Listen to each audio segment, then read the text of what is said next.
Standing on my own porch holding a hospital bag, I watched a stranger's shadow move behind my curtains. My key was useless. It wouldn't turn. My home was gone. And my children were inside rewriting my life while I stood in the cold. I stood there with my overnight bag, the brass key from my late husband warm in my hand, and felt a heavy, suffocating silence. The kind of silence that happens when a house is holding its breath. Before we begin, if stories about dignity, truth, and the quiet strength of people who refuse to slip into the shadows speak to you, you are welcome here. Consider subscribing to the channel and tell us where you are listening from. Your voice matters, and your experience matters. Now let me take you back to the moment when a simple piece of paper forced me to see my life more clearly than ever before. The taxi pulled away from the hospital curb with a soft jolt, the kind that makes your ribs tighten when you are still healing. I felt the pressure of the seatbelt across my chest as the driver adjusted the mirror sunlight, sliding across the glass like a slow blade of gold. The seat was warm from the last passenger. My body was cold from the last 12 days. It took only 5 seconds for the truth to settle in. I was alone, completely and painfully alone. The driver asked if I needed the air turned down. I shook my head. My voice felt too fragile to use. I kept my hands folded in my lap, one of them wrapped around the brass house key my husband left me before he died. The weight of it steadied me. It had always steadied me. Today it felt heavier, like it understood something I had not yet said out loud. I watched the hospital disappear behind us. Families stood on the sidewalk helping patients into cars. A teenage son carried his mother's bag for her. A husband lifted his wife gently into the front seat. A daughter wrapped a blanket around her father's shoulders. I saw all of them through the window as the taxi turned the corner. My throat tightened again. 5 children, 5 promises. Not one of them was there. I rested my head against the window. The city outside passed by in quiet, ordinary shapes. Grocery stores, a pharmacy, a dog pulling its owner down the sidewalk. Each piece of normal life made my absence from it feel sharper. I should have been picked up. I should have heard familiar voices telling me to sit carefully, to buckle slowly, to breathe. I should have felt the sense of home coming toward me, not slipping away behind me. Instead, I had a driver who kept glancing at my reflection in the mirror, perhaps wondering why a woman my age was leaving a hospital alone. I wondered the same thing. My stomach tightened with the memory. 12 days earlier, as I woke from surgery, all 5 of my children stood around the bed. They held flowers. They held my hands. They held promises in their eyes. The eldest, Danielle, said the schedule had already been made. "Nobody is leaving you alone, Mama. We have shifts." The others nodded. For a moment, I believed them. For a moment, I felt safe. The first shift was supposed to begin the next morning. Oh, they came, every single day, but not to hold my hand. Rebecca stood in the hallway speaking in low, serious tones to my cardiologist. I saw her point to her head, then to me, shaking hers sadly. When I asked for my phone to call my lawyer, Michael patted my hand with a smile that didn't reach his eyes. "You need rest, Mama. No stress allowed," he said, sliding my phone into his own pocket. "We'll handle everything." They weren't abandoning me. They were isolating me. By the 9th day, a nurse came in not to comfort me, but to check my ID bracelet with a suspicious frown. "Your daughter says you've been confused lately, Mrs. Hayes, that you forget things." Anger settled into my bones colder than rain. They weren't just leaving me, they were rewriting me. The question was not cruel, it was concerned. Concern can hurt more than cruelty when you have no answer that brings comfort. I nodded without speaking. Saying yes felt like lying. Now, as the taxi moved through the late afternoon light, I replayed her question. "Do you have family?" I pressed my hand against the key, feeling its edges against my skin. I closed my eyes and tried to breathe. The driver slowed as we turned onto my street. The houses were quiet, the kind of quiet that comes before dinner when people move through their kitchens and turn on lamps one by one. My house stood at the end of the block, a simple blue home with a porch railing my husband built 20 years ago. The sight of it usually calmed me. Today it made my pulse beat faster. The taxi stopped. The driver offered to help me with my bag. I declined and stepped out carefully, one hand on the doorframe, the other gripping the key. The air smelled like cut grass and warm pavement. I took 3 slow breaths before walking toward the porch. The wooden steps creaked under my weight. My shoulder ached from holding my bag. I set it down beside me and moved the key into my right hand the way I always had. Muscle memory carried the motion. Thumb against the warm metal, wrist turning slightly. The lock should have clicked. It did not. The key scraped against the edge of the cylinder. I tried again. The same resistance. My breath caught. I pressed harder. The metal struck metal with a dull, final sound. A cold heaviness filled my chest. I leaned back, gripping the railing to steady myself. The lock had been changed. I stared at it, refusing to believe what my body already knew. My key, the key that had opened this house every day for decades, no longer belonged to its door. My hand trembled. A slow tremor, the kind that comes when the ground shifts under you without warning. Then I saw it. A sheet of paper, taped carefully at eye level, white against the blue paint of the door, edges fluttering in the evening breeze. I reached for it with a shaking hand. The tape pulled softly as I lifted it away. The paper was heavier than normal, like official documents always are. My eyes moved across the words before my mind understood them. It was a petition, a guardianship petition, filed by my eldest daughter. Accusations filled the page in formal lines, claims that I was mentally unfit, claims that I could no longer manage my finances, claims that my home required temporary control by my children for my own safety. The breath left my body in a slow collapse. I pressed the paper against my chest to keep from falling. The porch railing held my weight as I struggled to remain upright. I read the petition again and again, hoping the words would change. They did not.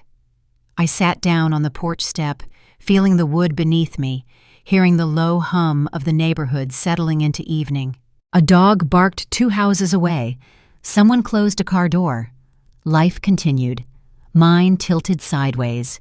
The brass key sat in my palm, warm against my skin, useless now. I curled my fingers around it. This house had been my sanctuary, my work, my memories. I had paid for every brick, every repainting, every repaired gutter. I had done it slowly, honestly, with the steady hands of a woman who believed her family would one day appreciate the stability she built for them.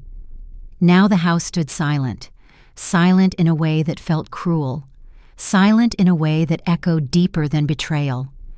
I folded the petition and placed it gently inside my bag. My hands were steady, my breathing slowed. Behind the shock, something else began to form, something quiet, something sharp, something that refused to break. Night settled over the porch as I sat there holding the useless key and the useful truth. The house was silent, silent in a way no promise had ever been. And as the darkness deepened, a single question rose inside me, a question I knew every woman my age would understand. If this is what waits for me at my own door, how far must I go to reclaim what is mine? The porch light flickered once, as if the house was unsure whether it should welcome me. I stayed seated on the step, the guardianship petition trembling slightly in my hands. The evening breeze lifted the edges of the paper, brushing them against my thumb like a restless pulse. I stared at my own name printed at the top in bold, clean type. Margaret Hayes, a name I had carried with certainty for 70 years. Now it was pinned beneath accusations that felt like strangers wearing my skin. Alleged cognitive decline, difficulty managing finances, impaired judgment, unfit for independent living. Each phrase tightened something behind my ribs. My children had spoken those words to a judge, not in anger, not in confusion, in certainty. Certainty hurt more than any lie. I shifted the paper against the fading sunlight. The ink shone faintly as if proud of its authority. My hands shook, making the text ripple. For a moment I wondered if my vision was failing. The thought stung. Was that how they convinced themselves they were doing the right thing? They told a court that I had become unreliable, that the woman who raised them had somehow misplaced her mind. My throat tightened. I tried to swallow, but it felt like trying to gulp gravel. A floorboard on my porch murmured, and I looked up. Linda Thompson stood near the railing, her hands tucked nervously in her gardening apron. She was my neighbor for 20 years, the kind of woman who brought pies on holidays and left small flower pots on my steps when I seemed sad. Her gaze flicked from my face to the paper in my lap. Margaret. They were here all morning. Her voice held more apology than explanation. She stepped closer but stopped at the first creak of the porch, as if afraid the truth might collapse beneath her weight. I didn't know what to do, she whispered. Rebecca was leading them. She waved a document at the locksmith. I saw the header Margaret. It wasn't a court order. She paused, her voice trembling. It was a power of attorney, the durable kind. A cold thread ran through my spine. The durable power of attorney. I had signed one 5 years ago, back when James died, thinking I might need help if I fell ill. I had trusted them then. They used the old POA, I realized, my voice hollow, to change the locks, to access the house legally before the court even saw the guardianship petition. But then I looked at the paper taped to the door, the guardianship petition itself. But this... I touched the signature at the bottom of the petition. This is a lie. I signed the POA years ago, but I never signed this consent for guardianship. They used a truth, the old POA, to execute a lie, the forced guardianship. It was smarter than I expected, and far more dangerous. A cold thread ran through my spine.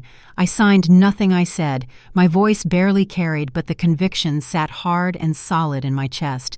I turned back to the petition. Beneath a section titled Voluntary Consent, there it was, a signature.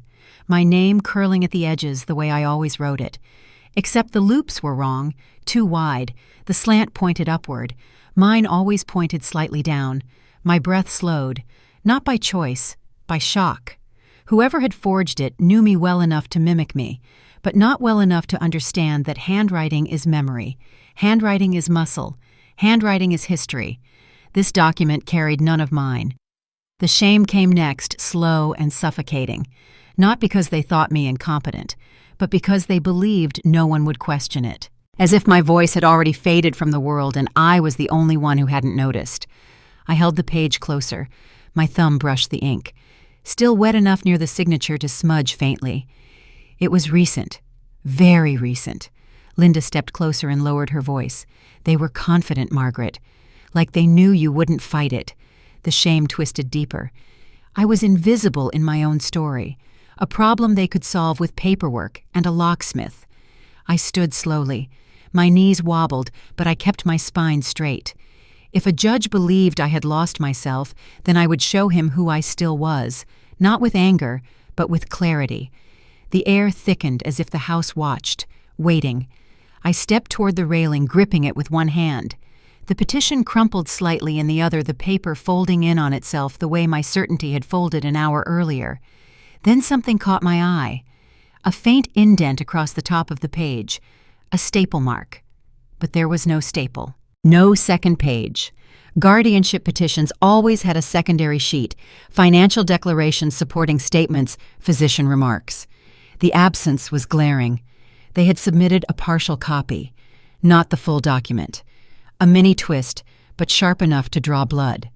Someone had hidden pages from me. Someone had chosen what I could see, and what I could not. A new sensation stirred under my skin. Not anger, not yet. But something colder than confusion, a quiet awareness that the story they were building required me to be absent, or silent, or both. A small part of me wanted to fall apart on the porch, collapse into the wood and let the wind carry the pieces. But a larger part, the part shaped by years of survival, forced my breath steady. I folded the petition carefully, this time on purpose. The paper creased with a soft crackle, a motif born from impact. A symbol of something that had already begun to change in me. Linda reached out. "Do you want me to stay with you tonight?"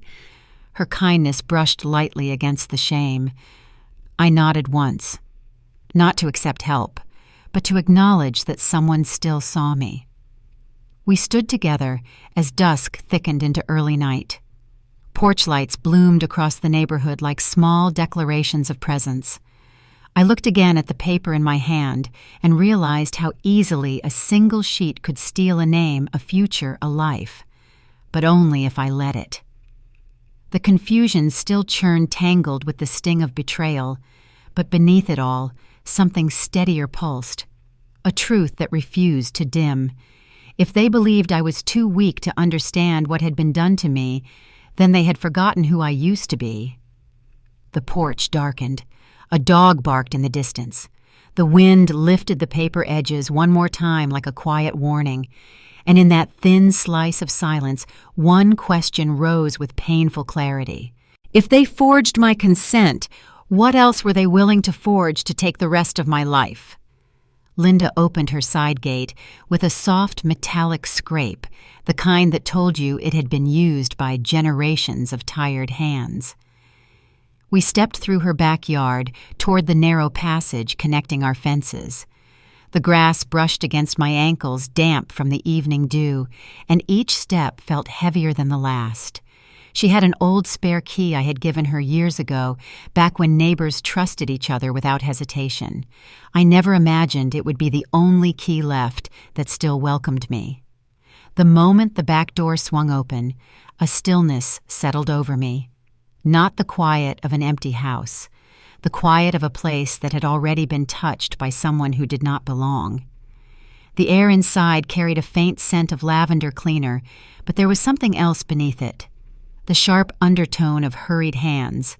Drawers opened, then shoved shut. Papers moved. Dust unsettled. A house remembers the way it's handled. I moved toward the living room, my fingers grazing the wall for balance. The room looked normal from a distance. Pillows aligned, curtains drawn smoothly, lamps in their usual corners. But as I stepped closer, the illusion cracked. The drawer under the coffee table hung slightly open, just enough for the edge of a folder to poke out. My heart thudded against my ribs. I pulled the drawer gently. The hanging folders were slashed diagonally. Papers spilled like guts. A coffee ring stained my 2019 tax return. Rebecca always drank hazelnut roast. She hadn't just searched. She had made herself at home while destroying mine. On the far side, the cabinet doors were ajar. My breath caught as I opened them wider. The box where I kept the household banking statements was empty, completely empty. The dividers that once organized them had been tossed aside like broken promises. Linda placed a hand on the doorway, watching quietly, giving me space to absorb what I was seeing. The shame rose slowly, not as fire, but as a slow, cold tide. This was not random. This was deliberate. Someone I raised. Someone who knew exactly where I kept everything. I reached for the lower drawer where I stored my camcorder. The small black bag was gone. My fingers brushed only dust. A hollow space the size of betrayal. That camcorder held years of footage. Birthdays, Christmas mornings, Little League games, first days of school, and the argument I recorded last month. The argument with my eldest daughter about money missing from my checking account. The one moment I captured because something inside me whispered that I might need proof. Evidence was not something I thought I would ever need against my own children, but I kept it. Quietly, carefully. Now it was gone. A flashback hit me like a jolt. My girls at 7 and 9 yelling at each other in the kitchen. Rebecca accusing her younger sister Hannah of breaking a toy. Hannah in tears swearing she didn't. I had stepped between them, but I didn't just wipe their faces. I went out and bought a second toy that afternoon so the crying would stop. I did that my whole life, fixing their mistakes, patting their falls, filling the silence with gifts so they wouldn't have to learn how to apologize. I stood in the wreckage of my living room and felt a new kind of shame, not for being old, but for being blind. I realized then, I hadn't raised wolves. I had raised sheep and then fed them too much until they developed a taste for blood. My generosity had become their entitlement, and now they had come to graze on the last thing I had left. I turned toward the hallway. The floor creaked as I walked, echoing the heaviness inside my chest. I opened another drawer near the desk. More chaos. Receipts missing. My checkbook binder torn at the spine. The folder with my property tax records half emptied. This was not anger, this was strategy. Someone wanted a financial blank slate. Someone wanted to control the narrative before I even knew it existed. Then another thought hit sharp and undeniable. The forged signature on the petition was not the first step. It was part of a sequence, a plan. I crouched down and reached behind the desk. The spot where I kept the camcorder box was dusty, but something dark peered from beneath a stack of envelopes. I pulled it out slowly. It was the cardboard sleeve from the camcorder case, torn at the edges, split down the middle, as if someone had ripped it open in a rush to remove the contents. My fingers tightened around the tattered piece until the paper bent inward. A chill pulled across the back of my neck. This was the mini-climax I did not want. Someone had not only taken the camcorder, they had destroyed its container, its trail. Destroyed evidence is never an accident. Linda's breath caught when she saw the torn cardboard. "Oh, dear God. Margaret." Her voice trembled. Mine did not. The shame turned into something steadier, something sharper. The quiet understanding that this was no misunderstanding. This was not a family disagreement. This was a calculated move. And the first cut had been made long before I stepped out of that hospital taxi. I stood slowly, the cardboard sleeve in my fist, the edges crumpling under my grip. For a moment, I felt 70 years fall on my shoulders. All the nights I worked double shifts, all the mornings I packed lunches, all the years I fought to keep this home steady for 5 growing children. And now one of them had walked through this same house with a stranger's hands. A faint noise sounded from the kitchen window, a branch brushing the glass, the house reacting.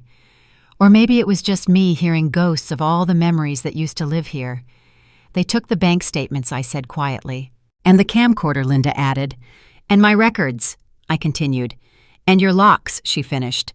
The shame deepened, not because they had betrayed me, but because they believed I was too weak to notice.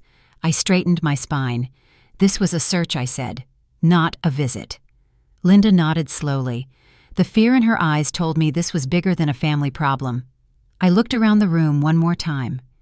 The open drawers, the missing files, the torn sleeve. And something inside me shifted.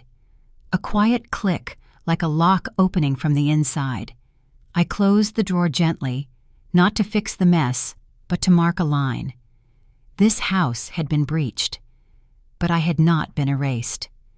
As the wind nudged the curtains, I stared at the torn cardboard in my hand and felt a truth settle with painful clarity. It turns out trust is just like a lock. It can be picked. The shame did not fade.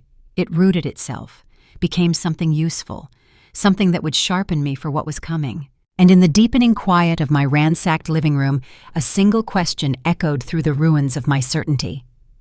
If they were willing to search for what they wanted, what would they do to hide what they had already taken?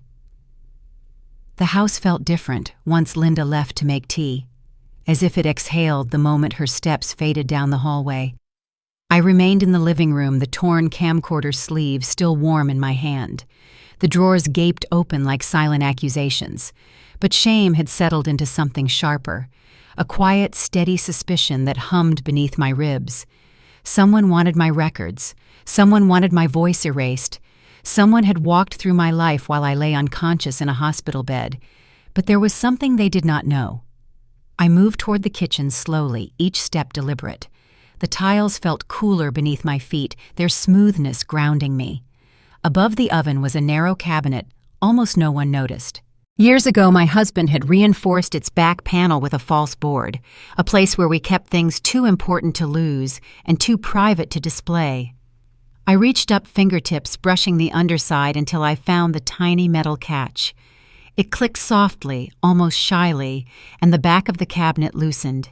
Inside sat an old leather-bound Bible.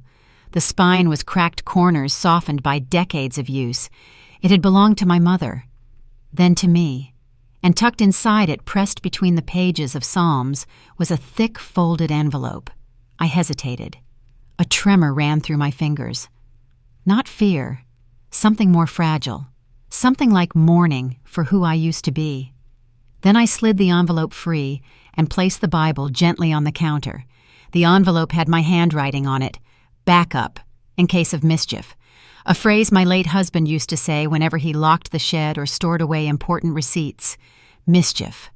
Such a harmless word, but the world had teeth even then, and he knew it.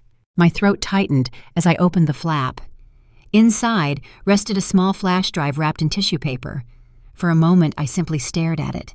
A single object no heavier than a spoon, yet it felt like a lifeline. I moved toward the den where my old laptop sat. I powered it on the fan, humming to life like an elderly dog waking from rest. When the screen glowed, I plugged in the flash drive. 2 files appeared. The first was my revocation video. The second was a folder titled Security Logs Audio August. I clicked the folder first. Voices filled the room, my children's voices. "If we declare her incompetent before the surgery," Rebecca's voice said, "we can liquidate the trust fund." I hadn't just protected myself. I had caught them planning the kill. My pulse lifted. I clicked on the video file next. The screen showed me sitting at this same kitchen table. "I reserve exclusive access to all accounts. I request that my financial privacy be respected." The footage ended. The silence afterward felt thick. Then a flash of light swept across the living room wall. Headlights. My heart hammered against my ribs. I knew that car. It was Rebecca's SUV idling right in front of the walkway. Linda rushed in from the kitchen, her face pale. "She's back!" she hissed, diving to switch off the table lamp. The room plunged into darkness. We crouched behind the sofa, the laptop screen snapped shut in my hands. I heard heavy footsteps on the porch, the jingle of keys. My keys, the ones she stole.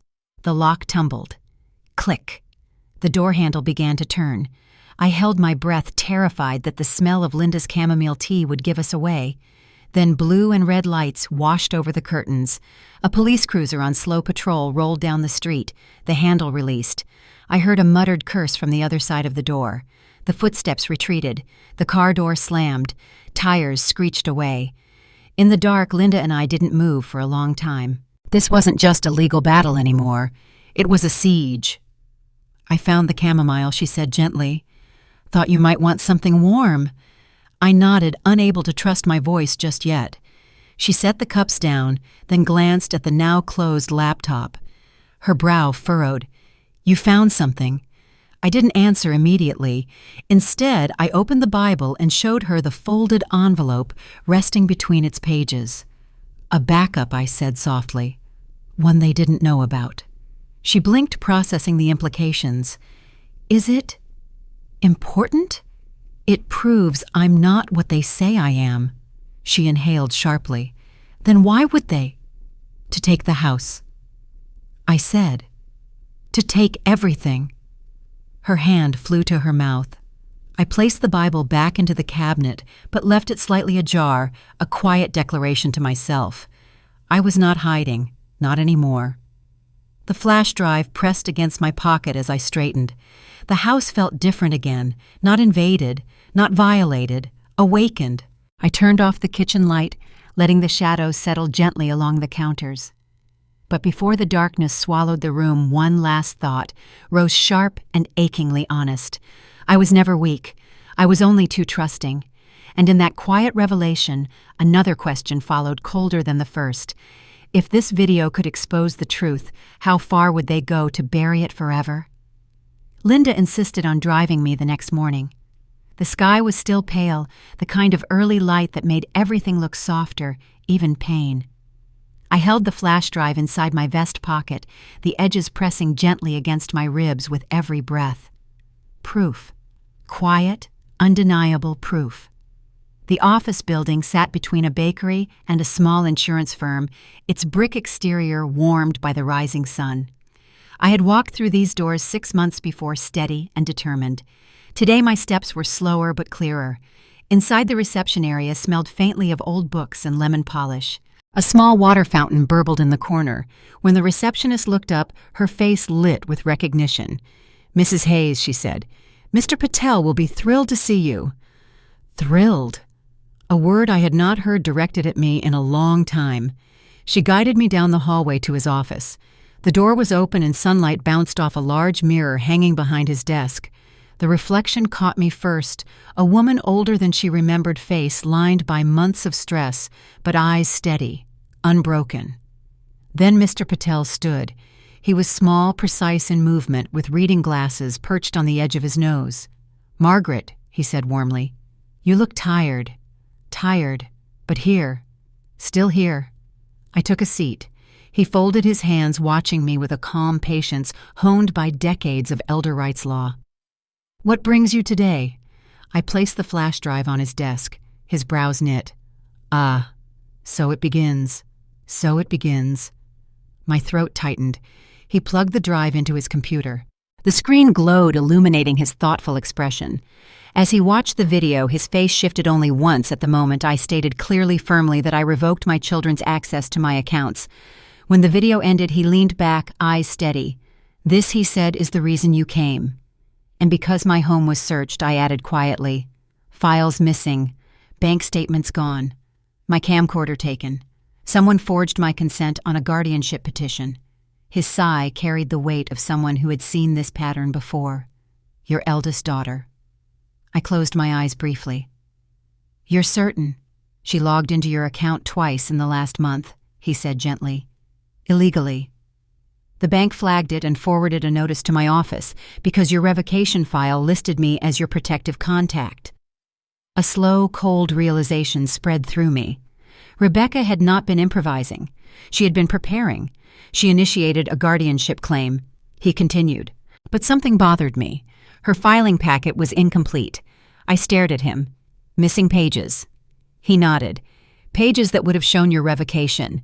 Pages that would have contradicted their entire claim." A pulse of heat rose in my chest.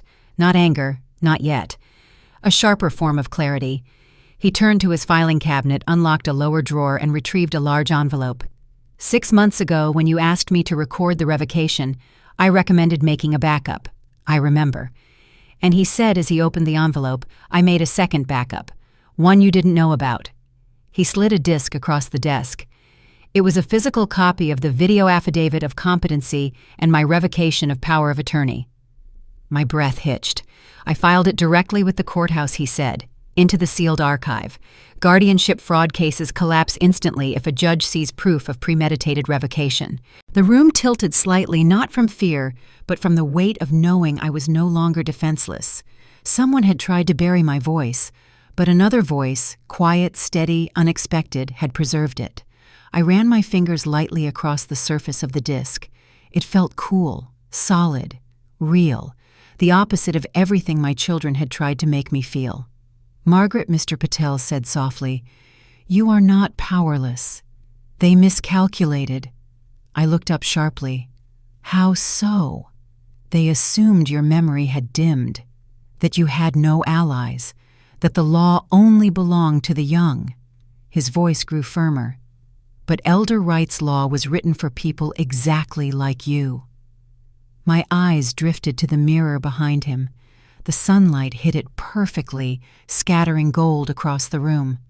It reflected my silhouette framed by brightness. For the first time in months, the woman in the reflection did not look lost. She looked prepared. "Your daughter," he said carefully, "may have acted out of fear, or resentment, or greed. But the law does not care about motive when there is evidence. Evidence." The word felt like a beam beneath my feet. "And Margaret," he added gently, "you came 6 months ago for a reason. You knew something was wrong before the rest of us did." I swallowed. I didn't want to believe it. "No parent does," he said. "But not believing doesn't erase the truth." He stood and opened the blinds, letting more light spill into the room. The mirror brightened, sharpening my reflection hair, silvered shoulders squared, chin lifted. Older, yes, but not broken. Never broken. He returned to his desk. "Here is what we do. We retrieve the sealed archive copy. We compile an evidence packet. We file a motion to strike the guardianship petition. And then," he said with calm authority, "we notify the court of fraudulent intent." Fraudulent intent. My children's betrayal rose before me like thick smoke. The rummaged drawers, the missing banking files, the forged signature, the stolen camcorder, all leading to this moment. "Will it hold in court?" I asked. His eyes softened. "Margaret, fraud never holds. I let that settle into my bones, settle into the spaces where shame once lived." He tapped the disc gently. "The truth never vanishes. It can only be hidden temporarily." The words hit deep, an echo I didn't know I needed. I rose slowly.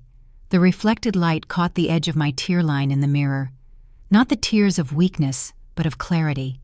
Tears that marked the shift from victim to witness, from witness to participant, from participant to defender. At the doorway I paused. "Mr. Patel." "Yes, Margaret." "If they've taken this much already, what will they try next?" He didn't answer immediately, and that silence said everything. I didn't sleep that night. The envelope from Mr. Patel sat on the kitchen counter like a silent witness, its weight heavier than paper should allow. Rain tapped lightly against the window, not enough to be soothing, just enough to keep a mind awake. By morning, the air carried that cold stillness Carolina winters were known for. When I opened the front door to bring in the newspaper, I saw it, a plain white envelope tucked under the welcome mat. No return address, no stamp, hand-delivered.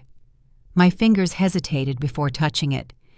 Inside, a printed statement from the county health office. A single page, a single accusation. Subject displays signs of cognitive decline and may pose danger to self and property. My breath stilled. 3 lines below. Report filed by Rebecca Hayes. The letters blurred as the cold air rushed into my lungs. My own daughter had filed a false cognitive impairment report. A guardianship weapon, the clearest path to declaring me unfit. For a moment, the kitchen spun slightly. I held onto the counter until the world steadied again. I read the form twice, 3 times. My hands began to shake, not from age, but from something more primal. Fear. Not the kind that made you run, the kind that made you freeze. Because if this report stuck, they could take the house, my accounts, my rights, my decisions, everything. I sat at the kitchen table, the morning light creeping across the floorboards, turning them silver. The same light that used to catch the shine of my daughter's shoes when they came downstairs for school. I pressed my palms into the wood and waited for my breath to return. 10 minutes later, Linda walked in through the back door without knocking. She always knew when to show up. "I saw your porch light on at 5 a.m. "What happened?" I handed her the envelope. Her eyes scanned the page and her jaw tightened. "This is a capacity concern report. They're trying to force a reevaluation." "I had one last year," I whispered. "I passed." "They know," she said quietly. "That's why they want another. If they can pressure the right doctor, they can build a case." The room seemed to contract around me. A second evaluation. At my age, even a moment of hesitation during a test could be interpreted as incompetence, and Rebecca counted on that. "Margaret," Linda said, pulling out a chair, "you're not doing this alone.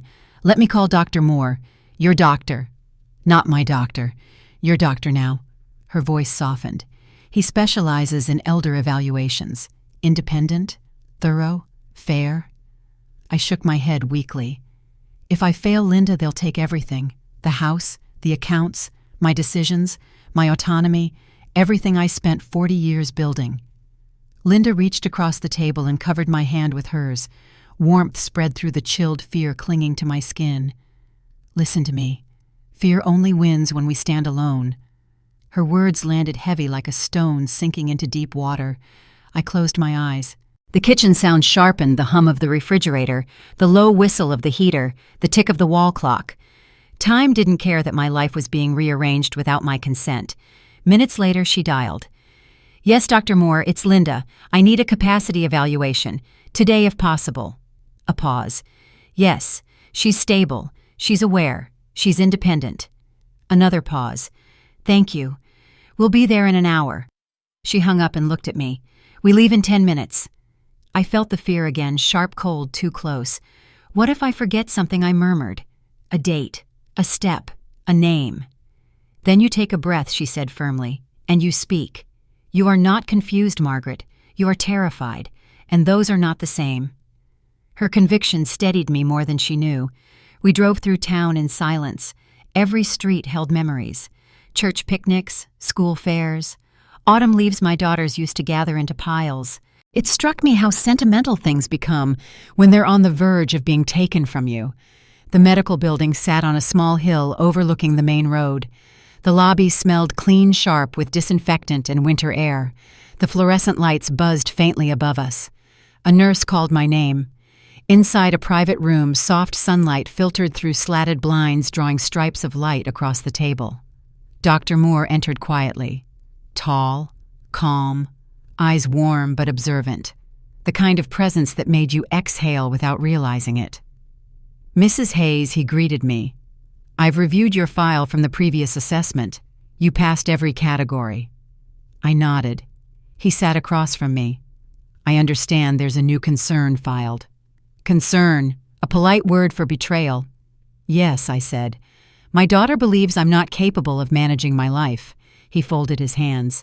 "My role today is to evaluate your memory, reasoning, safety, awareness, and decision-making. Nothing more, nothing less."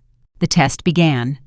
Recall, orientation, problem-solving, reasoning. He asked me to interpret a scenario about finances. I answered clearly. He asked me to remember a list of items. I repeated them without trouble. He asked me to explain the steps I would take if I suspected financial exploitation. I told him everything, every detail, every timeline, every missing item, every forged form. For a moment, he simply listened, absorbing the depth of what had been happening. Finally, he said, "Mrs. Hayes, your cognition is unimpaired. What you are experiencing is not confusion. It is targeted pressure." My chest expanded with relief so sudden it almost hurt. He scribbled his final notes, signed the evaluation, sealed the envelope, and handed it to me. "This is your protection," he said quietly. "No one can challenge your capacity after today." My fingers trembled slightly as I took the envelope. The seal glinted in the strip of sunlight like a small piece of armor. Walking back to the lobby, the air felt different, warmer, like the building had exhaled with me. Outside, Linda squeezed my shoulder. "See?" she murmured. "You're not alone in this." For the first time in days, I believed her. As we drove home, the afternoon sun spread gold over the rooftops, catching on the frost-tipped grass. I held the sealed evaluation in my lap, feeling its quiet strength through the paper.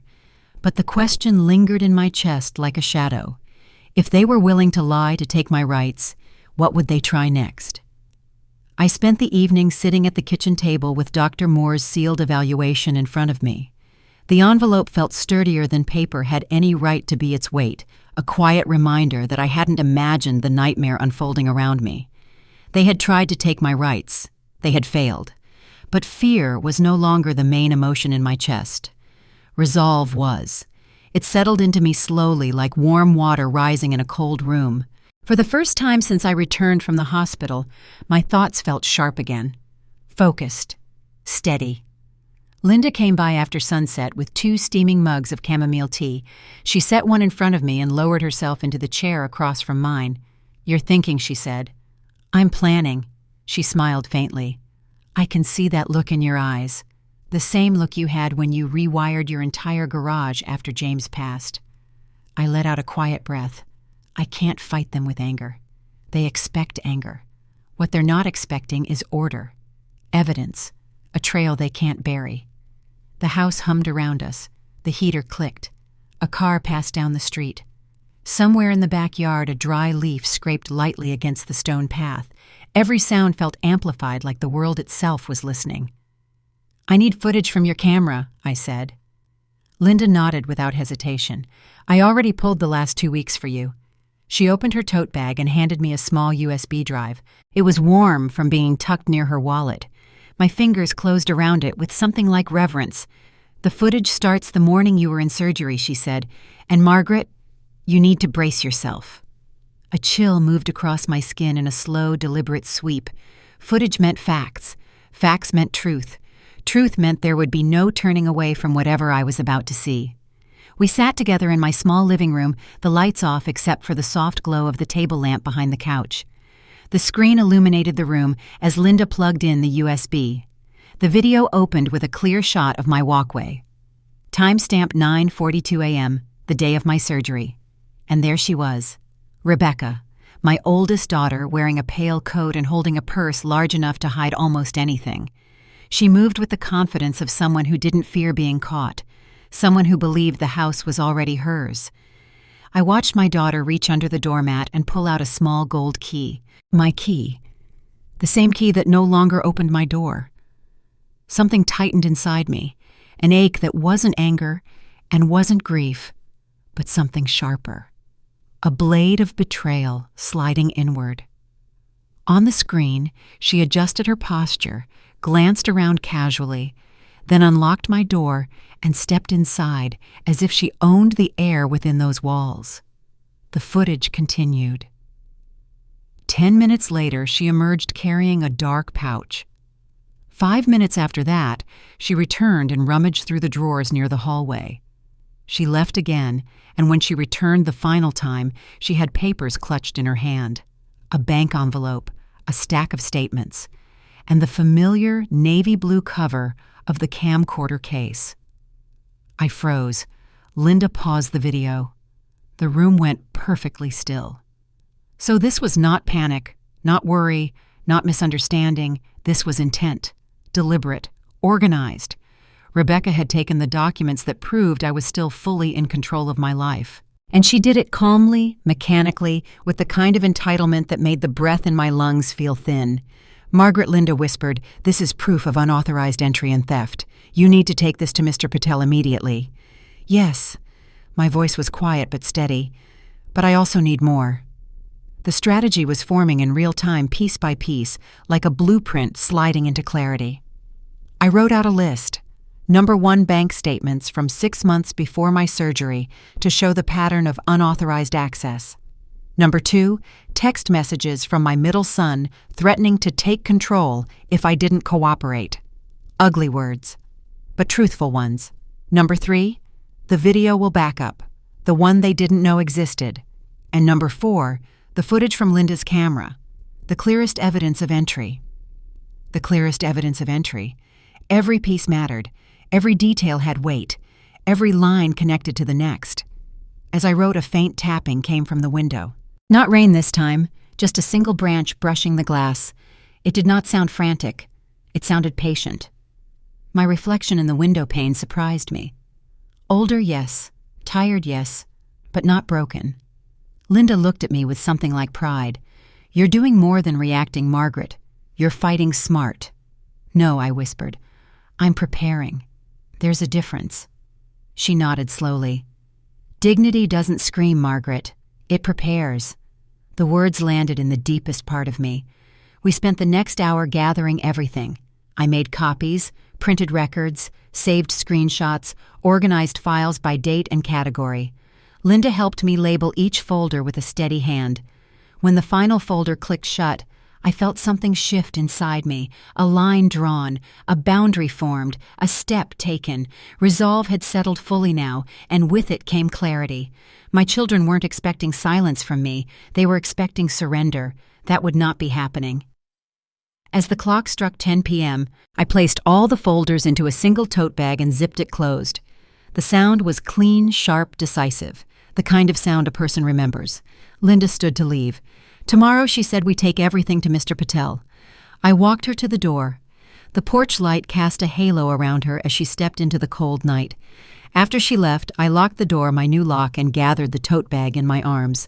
It felt heavier than truth, lighter than fear. I set it on the kitchen table and stood there in the quiet. If this was the beginning of war, it would be a quiet one, but I would not enter it unprepared. The courtroom felt colder than it had any right to be. Not the sharp cold of winter, but the controlled, intentional cold of a place where truth and consequence were supposed to meet.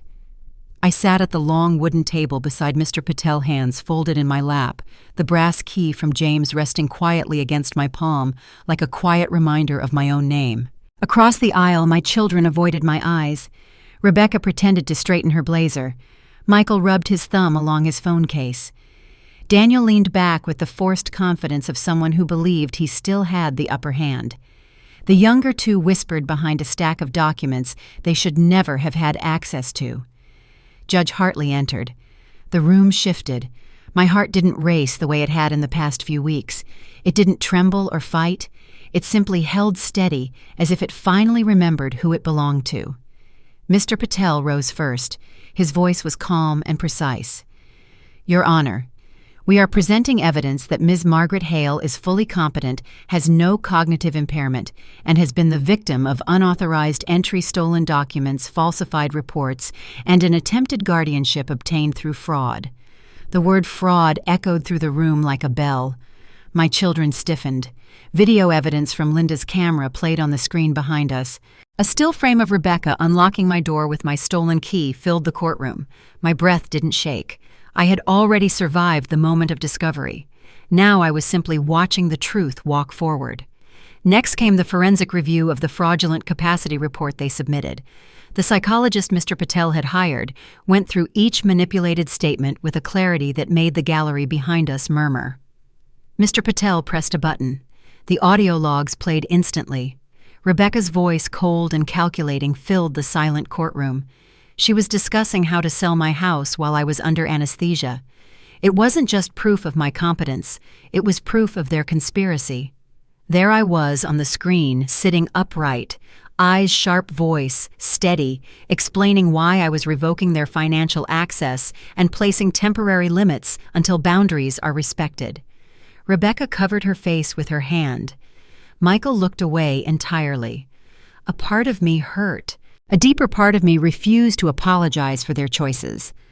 Mr. Patel ended the presentation with a single sentence delivered so simply that it felt like a closing door. Margaret Hale did not lose her capacity. Her children lost her trust. Judge Hartley folded her hands. Her voice was gentle, but carried the weight of the law behind every syllable. This court finds the petition for guardianship denied. Permanently. Ms. Hale is competent, fully. There is no evidence of cognitive decline. There is, however, substantial evidence of exploitation and financial manipulation. The room went silent. My oldest son whispered something under his breath. Rebecca sat, frozen eyes wide, as if the world she built in secret had cracked under her feet. The judge continued. Furthermore, due to the breach of fiduciary duty, this court is issuing an immediate referral to Adult Protective Services for a full criminal investigation into elder financial abuse. It was the first time I saw all 5 of them react at the exact same moment: shock, fear, disbelief. But none of it reached me. My hands were steady on my lap. My breath was slow. My spine felt straighter than it had in years. Justice didn't need to roar. It only needed the truth to stand. When the gavel struck, the sound cut through the room like clean light. Case dismissed. Case reversed. Case remembered. Mr. Patel placed his hand briefly on my shoulder. You're free, he said softly. Now you decide what comes next. I walked out of the courthouse with the brass key warm in my fist and the stack of official documents tucked under my arm. The midday sun hit the marble steps and scattered into bright reflections. One of those reflections caught the edge of the key, turning it gold in my hand. I thought of the house waiting for me, the house they tried to take, the house I built, the life I still owned. When I arrived home, the street was quiet. Linda waved from her porch with an expression somewhere between pride and relief. I walked straight to my front door. The old paper, the one that stole my name, was gone. I peeled the tape marks away with a calmness I had earned. Then I unfolded a new sheet of paper, written that morning in my own handwriting, with the steadiness of someone who refused to be erased. I taped it to the door. From now on, I choose my own life. The words didn't shake. My hand didn't falter.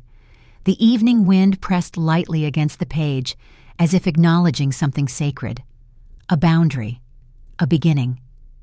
Inside the house, I opened the financial folder on the table and began drafting my new trust. A trust for my grandchildren, every one of them, so they would inherit love, not entitlement. Stability, not manipulation. legacy, not control. My children would receive nothing from me financially until they faced accountability for the choices they made. I made the first transfer into the new trust with hands that felt more alive than they had in years. As the screen confirmed the transaction, I whispered something only James would have understood. We built too much dignity to see it squandered. When I walked back to the doorway, the new paper fluttered slightly in the cool evening air, illuminated by the porch light. It was the final signature scene. Not an ending, but a declaration. Justice does not need a raised voice. It only needs the light of truth. I never thought healing would begin with the sound of heels touching polished glass. But that Sunday morning, as I walked through the hospital's glass corridor for my follow-up appointment, the world felt different. Not gentler, not easier, but finally aligned with the weight of my steps. The building was quiet at this hour. Sunlight streamed through the tall windows, bright enough to cast clean reflections across the floor. I moved forward in this navy suit James once said made me look like someone who would never apologize for existing. It was tailored years ago before the children began insisting old age meant shrinking, softening, stepping aside. I did not step aside today. Halfway down the corridor, I noticed a man kneeling to scrub a scuff mark on the glass wall. His uniform was worn but neat. His hands were steady, his expression focused. I remembered that look. It was the look of someone who worked quietly without expecting gratitude, yet carried dignity like an ember that refused to die. He looked up briefly as my shadow passed over the glass. Our eyes met for a moment, not long enough to require words, but long enough to recognize something familiar in each other. Respect lived in silence, too. My footsteps continued their slow, certain rhythm. The brass key in my pocket tapped lightly against the lining of my jacket with each stride, as though reminding me that every inch of this walk belonged to a woman who had reclaimed her life, piece by piece. At the end of the corridor, the receptionist smiled politely. "Ms. Hale, the doctor will see you shortly." "You're early." "I finally have time for myself," I replied. My voice surprised even me with how steady it sounded. While waiting, I sat in the warm glow spilling from a skylight above. The morning breeze slipped through the automatic doors each time someone entered carrying the faint scent of coffee from the kiosk down the hall.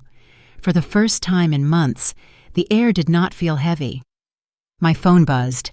It was a message from Linda. "How are you doing this morning, Margaret? Proud of you." I let the message sit on the screen a moment. Even kindness required space to settle gently.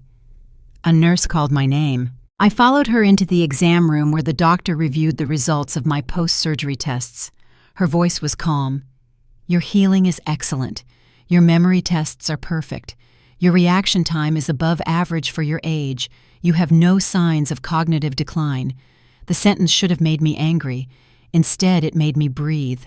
For weeks, every word spoken to me had been through a lens of suspicion, accusation, or manipulation. Hearing truth delivered without agenda was like stepping into sunlight after too long in the dark. The doctor glanced at the folder in my hands. "You look different than the last time I saw you. More grounded." Maybe she was right. When the appointment ended, I lingered near the exit, watching people pass. A daughter guiding a mother with a cane. A husband holding paperwork while his wife adjusted her scarf. Families moving together, some gently, some impatiently. It made me wonder when my own children stopped seeing me as a person and began seeing me as an obstacle. When did warmth turn into calculation? When did love turn into leverage? A cleaner rolled a cart past, the same janitor from the corridor. He gave a small nod, respectful in a way my own children had not managed in years. I nodded back. That tiny exchange felt like something settling in its proper place. Outside, the sunlight struck the pavement with golden warmth. I walked toward the bus stop instead of calling a taxi. I wanted the time to feel the wind on my face, to live in each step, to understand that I still had miles left to walk in this life. Passing a bakery, I bought 2 warm rolls, one for myself and one for Linda. She would be waiting with her quiet questions and her steady patience. She had been the one person who stepped forward when the people who shared my blood stepped back. On the bus, I sat by the window. The city moved gently outside. Trees flickered past. A dog pulled its owner toward a park. Children chased each other near a fountain. I watched everything with the clarity of someone who had been forced to stare long and hard at what mattered. When I reached my street, Linda stood on her porch watering her plants. She waved me over with that familiar soft smile. "You look like yourself again," she said. "I am," I answered. Finally. We stepped inside her kitchen where she had already set out tea. Sunlight washed over the table, creating those warm rectangles of light that always reminded me of quiet mornings before motherhood became complicated. She studied me over the rim of her cup. "So what will you do now, Margaret?" The question was simple. The answer was earned. "I'll live my life," I said, "and I'll build something that outlives their mistakes." She nodded slowly. "Not revenge. No," I said, "just truth, and boundaries, and peace."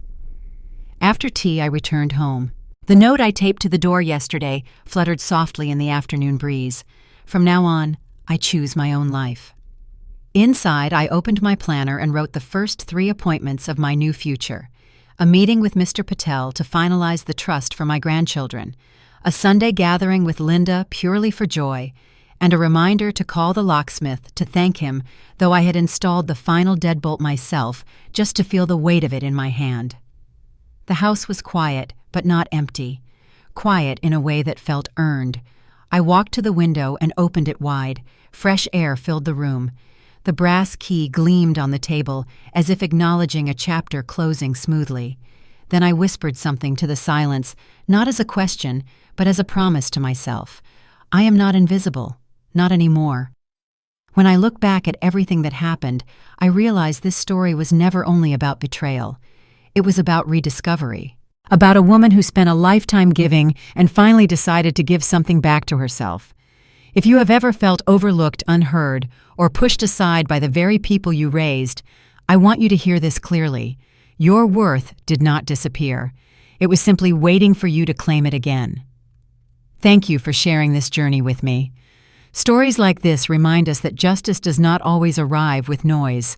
Sometimes it comes in quiet steps and clear decisions, in the courage to draw a new boundary and call it home. If this story spoke to you, consider subscribing to the channel. Tell us where you are listening from, and maybe share one moment when you chose yourself again. Your voice matters here. Your dignity matters here. Until our next story, take care of your heart, your peace, and the life that still belongs to you.